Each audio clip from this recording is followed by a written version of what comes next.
ನೀವು ಮೂಮೆಂಟ್ನಲ್ಲಿ ಬದುಕಬಾರದು. ಜನರು ನನ್ನ ಹತ್ತಿರ ಬಂದು ಈ ಪ್ರೆಸೆಂಟ್ನಲ್ಲಿ ಬದುಕೋದು ಇತ್ಯಾದಿ ವಿಷಯಗಳ ಬಗ್ಗೆ ಮಾತನಾಡಿದಾಗ ನಾನು ಅದನ್ನ ಬಿಟ್ಟು ಬಿಡಿ ಅಂತ ಹೇಳುತ್ತೇನೆ. ಮೂಮೆಂಟ್ನಲ್ಲಿ ಬದುಕಲೇಬೇಡಿ.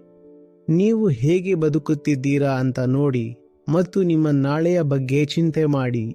ಯಾಕಂದ್ರೆ ನೀವು ಹೊಂದಿರುವಂತಹ ಕೆಲಸಗಳು, ಜೀವನ, ಮನಸ್ಸು, ಅದು ನಿಮ್ಮನ್ನ ನಿರಂತರವಾಗಿ ಸಮಸ್ಯೆಗೆ ಸಿಲುಕಿಸುತ್ತಿದೆ.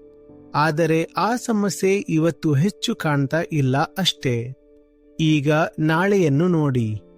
ನಿಮಗೆ ಏನಾದರೂ ಊಹಿಸುವ ಸಾಮರ್ಥ್ಯವಿದ್ದರೆ ನೀವು ಒಂದು ಬಂಡೆಯ ಅಂಚಿನತ್ತ ಹೋಗುತ್ತಿದ್ದೀರಿ ಅಂತ ನಿಮಗೆ ಗೊತ್ತಾಗುತ್ತದೆ.